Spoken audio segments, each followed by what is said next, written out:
Hello दोस्तों, तो मेरे चैनल में फिर से आपका स्वागत है। चलो आज परियों की कहानी शुरू करते हैं। एक गांव में एक बुजुर्ग महिला रहती थी। गांव के बच्चे उसे बहुत पसंद करते थे।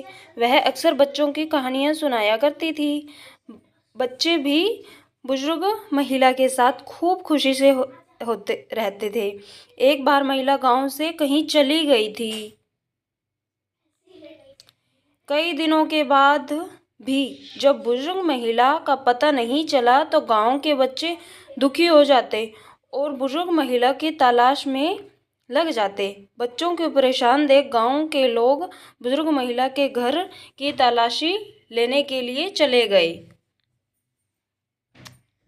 उन्हें एक कागज मिलता है और जैसे ही वह उसे खोलकर पढ़ते हैं तो उसमें लिखा होता है परियों की कहानी। बच्चों के मन में कहानी जानने की जिज्ञासा और ज़्यादा बढ़ जाती है।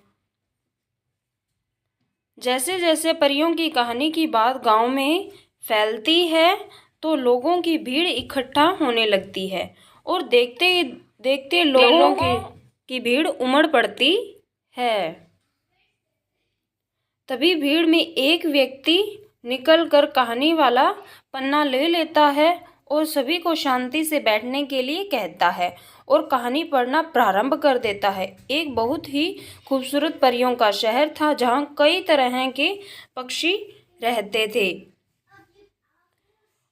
उन्हें परियों में एक छोटी सी परी थी जो बिल्कुल ही इंसानी बच्चों की तरह दिखाई देती थी। वह दिखने में जितनी सुंदर थी उतनी ही चंचल भी थी। एक बार खेलते हुए उसे चोट लग जाती है और उसके पैर से खून निकलने लगता है। अपने बच्चे की तकलीफ में देखकर सभी परियां उसके पास पहुंच जाती है, लेकिन उन्हें ताज्जुब होता है क्योंकि परियों की चोट तुरंत ठीक हो जाती है। फिर इस नन्ही परी के साथ क्या हुआ जो कि इस इंसानों की तरह बर्ताव करने लगी थी। परियां तुरंत अपने बच्ची को लेकर अपने महल पहुंच जाती है और दिव्य शक्ति के द्वारा नन्ही परी की चोट ठीक कर देती है।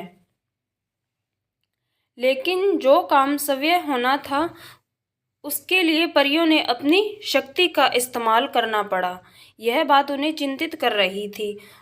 उन्हें लगने लगा था कि कहीं कहीं हमारी नन्ही परी इस इंसान बच्चों की तरह तो नहीं है। परियों में रूप बदलने की कला होती है, लेकिन वह वक्त के साथ प्राप्त हो जाती है, जिसके लिए नन्ही परी अभी बहुत ही छोटी थी। परियों को जब भी कोई समस्या आती तो वह ऊंचे पहाड़ पर स्थित एक छोटे से मंदिर में जाकर ध्यान किया करती थी और उनकी समस्या का समाधान मिल जाता था। नन्ही परी की हालत किसी से छिपी भी नहीं थी। सारी परियां उड़ते हुए उस ऊंचे पहाड़ पर बने मंदिर में पहुंच जाती है और अपनी पूजा विधि प्रारंभ कर देती है। कई घंटों के बाद मंदिर की दीवार से एक आवाज आती है, तुम्हारी बच्ची को इंसानों के बीच पूरा जीवन जीना होगा और इसके बाद वह पूर्ण रूप से परी बनेगी। परियां रहस्यमय वाणी सुनते ही दुखी हो जाती है क्योंकि उन्हें अपनी नन्ही बच्ची को इंसानों के बीच रखना होगा। फिर भी दिल पर पत्थर रखकर मंदिर के आदेश के अनुसार सारी परियां अपनी नन्ही परी को इंसानों की एक बस्ती में छोड़ देती है। इस बच्ची के देखते ही इंसानों की भीड़ इकट्ठी हो जाती है। सभी बच्चे उसका नाम पूछते हैं, लेकिन बच्ची कुछ नहीं बोलती। उसके लिए सभी इंसान अजीब लग रहे होते हैं। उसने इंसान पहली बार देखे थे, लेकिन वह परी है। वह बहुत जल्दी मनुष्य की तरह बर्ताव करने लग जाएगी और उनके बीच घुल मिल जाती है। बच्ची उन्हें बताती है कि माँ बाप कहीं बिछड़ गए हैं और वह अकेली रह गई है। बच्ची की बात पर सभी भरोसा कर लेते हैं और उसे अपने साथ ले जाते हैं।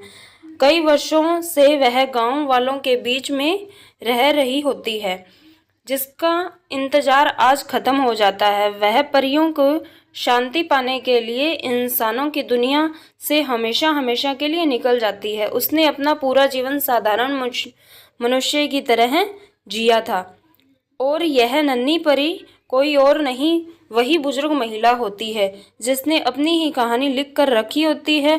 गांव के सभी लोग परी की कहानी सुनकर चकित रह जाते हैं और उन्हें विश्वास नहीं होता कि इतने वर्षों से सभी इस बुजुर्ग महिला के साथ रह रहे थे।